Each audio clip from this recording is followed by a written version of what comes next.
సర్కార్ కొలువు కొట్టాలంటే అంత అల్కటి పని కాదుల్లో. జాబులు వందలల్లా, రాసేది లక్షలల్లా. నెలల కమానం పొద్దు మాపు చదవాలే, చదివింది మతికి పెట్టుకోవాలి. నోటిఫికేషన్ లాల్చమైనా టైంకు జాబులు పడకున్నా చదువుడైతే ఆగొద్దు. అన్ని కరెక్ట్ గా నడిచి పరీక్షలు పెట్టినా రిజల్ట్ వచ్చేదాకా టెన్షనే. ఆ రూల్ తప్పిండ్రని ఈ రూల్ తప్పిండ్రని ఎవరు కోర్టుకు పోయేది, ఏడ బిరేక్ పడేది తెలియదు. గిట్లా గ్రూప్ 1 పోస్టులకు చిన్న బిరేక్ వేసింది హైకోర్టు. విచారణ వచ్చేదానికి అపాయింట్మెంట్ లెటర్లు ఇవ్వొద్దని టీజీపీఎస్సీకి ఆర్డర్ వేసింది. కాకుంటే సర్టిఫికెట్లు ఎంక్వైరీ చేసుకోవచ్చు అన్నది.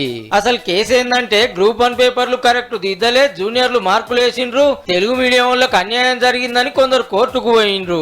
లేలే అంత రూల్స్ ప్రకారమే జరిగిందనేది ఆఫీసర్ల మాట. ఇదే టైంలో బీఆర్ఎస్ ఎమ్మెల్యే కౌశిక్ రెడ్డి గారు విలేకరుల మీటింగ్ పెట్టి ఇంకిన్ని డౌట్లు పుట్టించిండు. ఇక గిట్లయితే కాదు, విచారణ చేసిన కొలువులకు తీసుకోవాలని కోర్టు ఆర్డర్ వేసింది అన్నట్టు. ఇదంతా అయ్యే వరకు ఎన్ని రోజులు పడుతుందో గాని తెలంగాణ వచ్చిన కాంచి గ్రూప్ 1 కథే గమ్మతుంది. పాత గవర్నమెంట్ లో ఎయ్యక నోటిఫికేషన్ వేస్తే పేపర్ లీక్ తోటి ఓ పారి, బయోమెట్రిక్ పెట్టలేదని రెండో పారి క్యాన్సిల్ అయింది పరీక్ష. ఈ సర్కార్ వచ్చినాక ఇంకిన్ని పోస్టులు కలిపి కొత్త నోటిఫికేషన్ ఇచ్చి ఎగ్జామ్ పెడితే పేపర్లు కరెక్ట్ దిద్దలేదని ఈ లొల్లి. కొట్లాడి రాష్ట్రం తెచ్చుకొని 11 ఏళ్లుగా వస్తున్నా ఒక్కలంటే ఒక్కలు సుధా కొత్త గ్రూప్ 1 ఆఫీసర్ రాలేదంటే ఎట్లున్నదో చూడురిగా.